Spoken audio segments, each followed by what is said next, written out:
Tall Tale TV. Of Monsters and Mushrooms by Lesley Herron. Chapter 9, Antiloma. Attila pointed his jaw up and to the side, doing his best to appear somewhere between pensive and triumphant. He adjusted his feet, squared off his shoulders, and tried to puff his chest out. Attila wasn't sure how much longer he could hold this heroic pose. His legs were trembling with aches from running, and a single bead of sweat threatened to roll over the bridge of his brow and into his good eye. But he was desperate to make certain that everyone had time to see him this way. "Knock it off, you idiot," Vel grumbled as he gave his duster a hearty shake, releasing the dirt into the air in thick plumes. The merc didn't even have a chance to respond when Eric's hand shot out and shoved Attila's mask forcefully onto his face. He stumbled back, tripping over Evan, and landed in a heap at the bottom of the rubble pile. "What do you mean by idiot?" Attila asked, his voice a little waspish. Not even a thank you. That ungrateful cyborg. Attila had found the way out, saved Vel, and still had time to kill the worm. What more did he want? "I'm not the one who was running the wrong way in the tunnels." Vel could feel a vein tighten in his forehead and that all too familiar throb of a migraine. He shoved his arms back into his duster and reached down to wrench Attila off the ground. He set him down roughly and continued to glare at him from behind his mask. "Yeah, but only an idiot would endanger not only himself, but those around him in a vain attempt to show off. Because," Vel paused, gesturing at the pile of rubble behind him, "only an idiot would block our only way home and think it's something to celebrate." Eric moved between the two, trying to save Attila from his brother's murderous wrath. "Hey, stop. It's fine," He began, his voice reflecting the unseen smile he was offering to Vel. "It's not that far back to your place from here, and at least now we don't have to worry about Madam Whisper coming after us." Eric hoped some of these truths would convince his brother to back down. "Not that far back?" Vel snapped. Eric dropped his arms back to his sides and took a step back. Nope, it hadn't worked. "It wouldn't be that far back if we could fly. But hacking through the forest, it'll take days. And correct me if I'm wrong, but somebody left all our provisions behind." Eric made a noise of surprise and indignation. He was affronted that Vel could even throw that in his face. "You told me to." "And since when have you ever listened to me? Between you and the witless wonder here, it's a miracle we've made it this far." Attila felt something snap within. You can only be pushed so far before you just can't take it anymore. He threw his hands up in frustration. He'd had enough. "Fine," He shouted, picking up his hat. He gave it a good thumping, fixed the brim, and shoved it on his dust-covered head. "This idiot will find his own way to the gate." He gave an almighty huff through his mask and swiveled on his heel. He stomped off down a broken alleyway before disappearing out of sight. Eric shot an unseen look at Vel and crossed his arms in disappointment. Evan added to the guilt by offering up his own disapproving stare. Attila tried to rub the granules of dirt from his mechanical eye, but stopped when his fingers hit the glass lens of his mask. He gave another indignant huff as he rounded the corner. He certainly was not an idiot. He was the most intelligent, the most talented, and positively the most handsome of all citizens in 3-Hub. He had managed to make a working carburetor out of a stick of gum, a tin can, and a broken inhaler. Okay, so it didn't run for long, but it had worked. He kicked a rock angrily and looked up. The way Eric had described it, they would be marching through the heart of the mushroom forest, but the end of the alleyway opened up onto a wide street, littered with abandoned vehicles that were more rust than metal.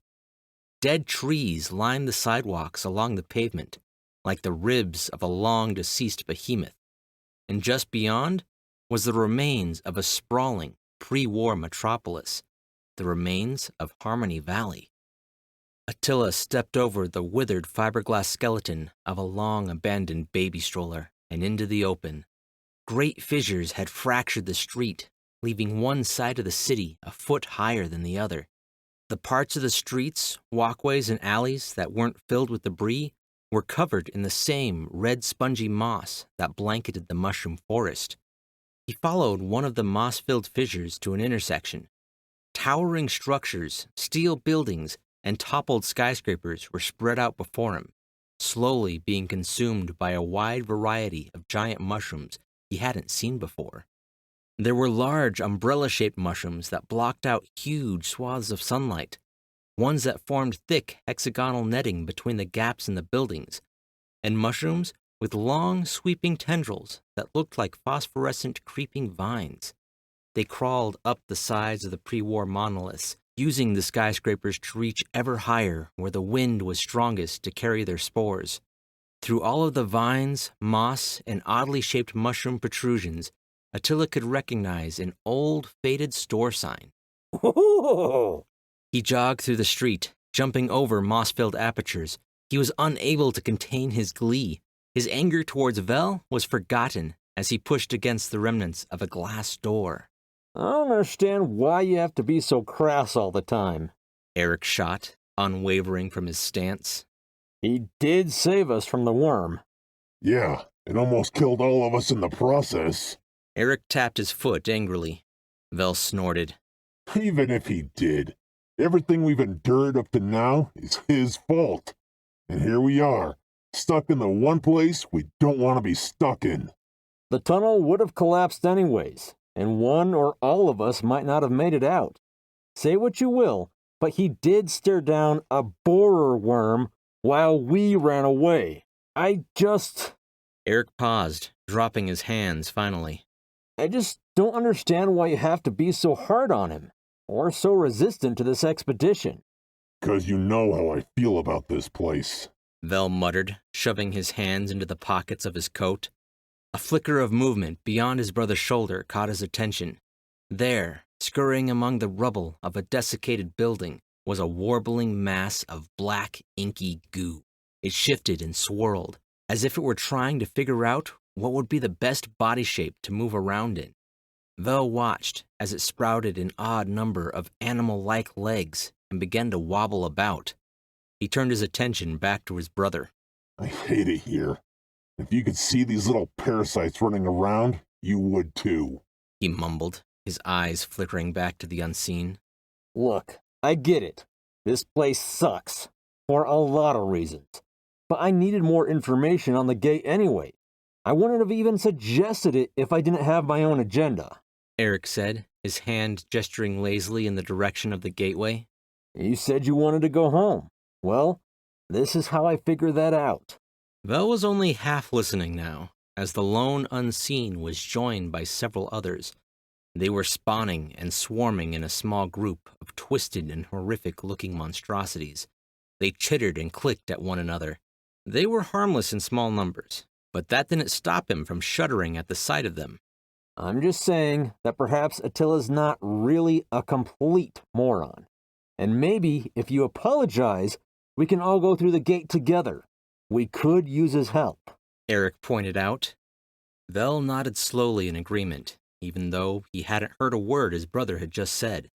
The swarm of unseen had finally noticed them and was slowly advancing in their direction. Evan, who was the furthest from the group, was idly examining a filth-covered, forgotten doll. He lifted it up by its arm, watching the dirt cascade off it. What happened here? He asked, turning the doll in his hands. Vel moved over and plucked Evan off the ground, tucking him under his arm like one would a wayward child. One of the uglier unseen, in the form of a seven-legged, misshapen rat, lunged at Evan. Vel gave it a hefty kick, sending it flying back into a pile of debris. Let's go find the idiot and get out of here. Hey, I know how to walk, you overgrown can opener. Evan snorted as he jabbed a tiny fist into his captor's ribs. Vel dropped him, wincing. Eric clapped his hands together happily. He spun around for a moment, as if to gather his bearings. All right. Do we have any idea which direction he took off in?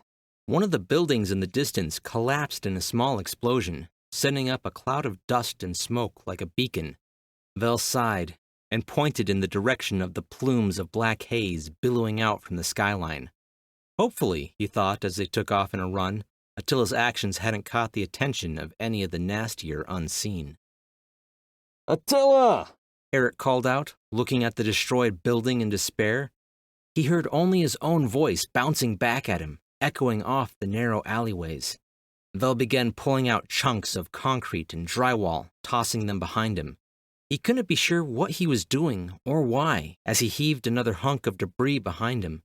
The building was completely demolished. No one could survive this kind of damage. Oh, hey guys!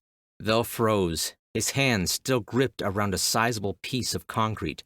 He turned slowly around to see Attila standing, unharmed, in the parking lot of an abandoned sporting goods store. He was cranking back on the winch of a makeshift catapult, a bundle of propane bottles loaded into its business end. What in the hell? Vel said, dropping the chunk of concrete back into the pile. He stepped closer to Attila, staring up at the giant machine. Is that? Attila slapped the side of the siege weapon. Nice, right? I call her Bessie. She's a bit hard to aim, but packs a wallop. I'm still working out how to carry her, though. Evan let out a maniacal cackle of delight as he circled the catapult. He placed his tiny hands on the frame and gave it a loving stroke. The damage I could do with one of these. He chuckled, as if speaking only to himself. I think Eric said, cutting in before Vel could fly off the handle again. what he meant is, why did you build a catapult? How else am I gonna rescue Brig? I needed some hardware. Want to see the rest? Before they could answer, Attila was headed for the front of the shop, beckoning them to follow. He stepped through the broken display window and pulled something out from behind the register. He turned with a smile, brandishing a rocket-propelled grappling hook made from a boating anchor, some rope, and a modified scuba tank. Or if we fall down one of those buildings. Vel followed the others slowly, careful to step over a spring-loaded crossbow. It wasn't filled with arrows, but pocket tasers strapped to tent stakes. He could feel a muscle spasm under his right eye. Eric grabbed Vel by the arm, stopping him. Remember, you said you would apologize so he'd go with us. I did what? Vel certainly didn't recall agreeing to any such thing. Eric gave a visible huff and folded his arms in front of himself again. Fine. Vel replied through grit teeth. Evan pointed at one of the more unique contraptions. What's that for? That one's for if we run into those pesky unvisibles that Eric told me about. Attila said, almost beaming with pride as he picked up a hair-trigger weapon that was loaded with 20 different colors of spray paint cans. Vel couldn't do it. Even on his best days, he could never apologize to someone like Attila. Leave that piece of junk here and let's go. He barked, trying to keep his temper. Attila turned his back on the group and walked inside the building, stepping over a broken mannequin defiantly, muttering under his breath. You're the piece of junk. Vel whirled around, his hands gesturing angrily as Attila stomped off into the store. I can't do it. Eric shook his head and only made to shoo his brother off, who after a minute of coercing, begrudgingly relented. Vel followed Attila into the store and immediately wished he hadn't. Filling every corner and rafter of the building was trembling masses of the same black, inky goo. They pulsed and throbbed as they began to separate. Attila, we need to go. Now. Vel said, trying to keep his voice calm but urgent. Why? So you can boss me around some more? Who made you the boss anyway? Attila replied simply, his voice uneven. He was busy digging through a pile of bungee cords, measuring them against his spray can contraption, and didn't seem to notice the look of panic on Vel's face. The unseen were separating from the masses and began to take on individual forms. They fell to the floor like giant drops of tar and began to pry themselves up into twisted animals. Vel, more urgently this time, pleaded with Attila. Look, we really need to go. Now. It's not safe here. Attila stopped foraging, dropping his packs of cords in favor of the conveyor belt off the register. You know, now that I think about it... He started, ripping the band of rubber up with great effort, keeping his back turned on Vel. I've done all the work. Who sweet-talked Lola into helping? Me. Who seduced the ruler of the underworld? Me. The louder Attila's voice got, the more active the masses of Unseen became. And who killed the giant worm that was about to eat everyone? Oh yeah, me! He finally managed to pry up the belt and stumbled back. All you've done is get us all tossed in jail! Vel raised his hands, desperately trying to calm Attila. Lower your voice. No, you've been a negative Nancy since we first met. I don't understand why. Okay, so Trashbot demolished some of your home. But that wasn't my fault. He examined the belt, shrugged, and threw it over his shoulder. Okay, so it wasn't completely my fault. But you should be nicer to me, like your brother. Attila finally looked up at Vel to thrust an accusing finger at him. The Unseen were now amassed in an impressive army of countless twisted rats and birds, crawling and screeching towards them slowly. Vel could handle the small ones. They would scatter once you killed a few and showed them you weren't spineless. But it was what was creeping out from between a rack of dusty overcoats that worried him. It had the overall shape of a large cat with a long tail and 4 large pawed feet. But the bones of the spine stuck out of its gooey back, and its head was on upside down. Goo poured from its mouth, nose, and its eye sockets, landing in puddles beneath it, only to be absorbed back into its body as it stepped in them. It opened its jaws and began to flatten itself to the ground, circling them, hunting them.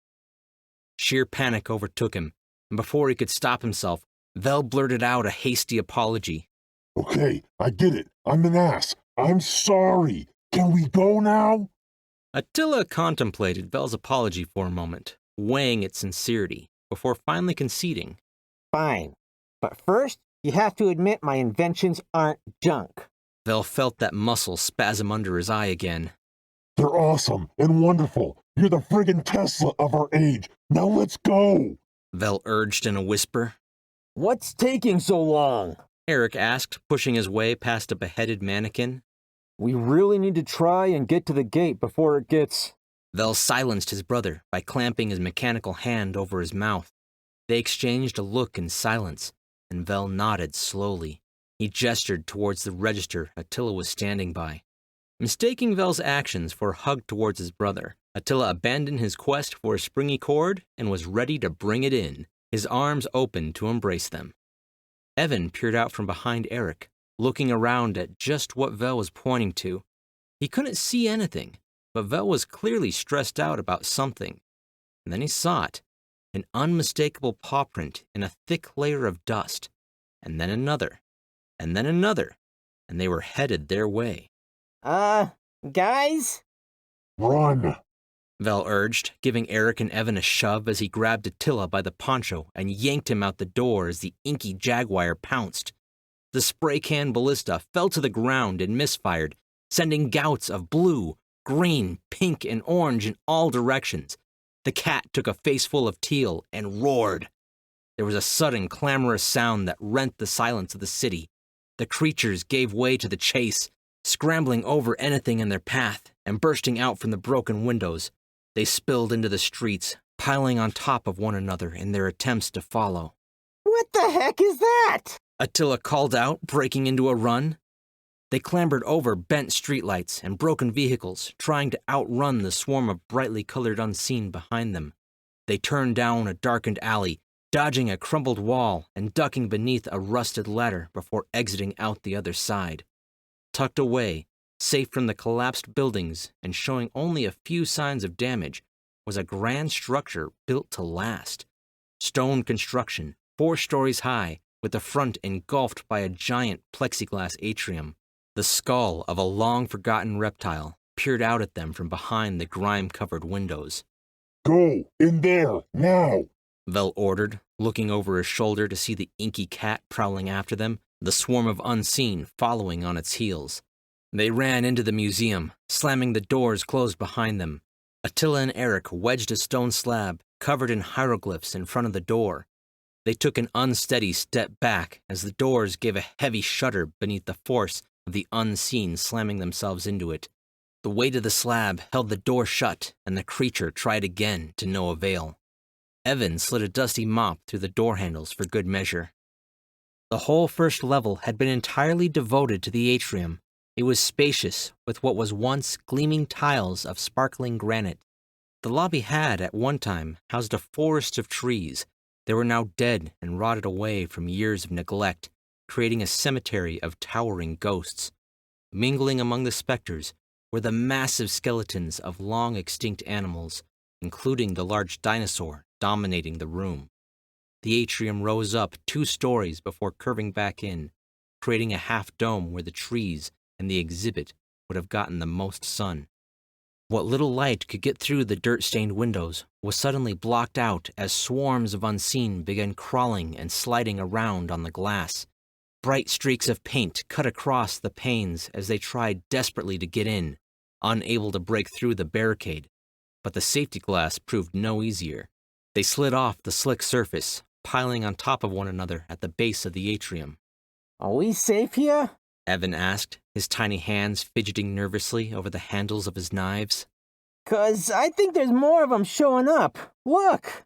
Intermingled with the lines of color, claw marks and smudged grime were appearing out of nowhere. Vel could see hordes of unseen starting to fall into the existing pool of creatures.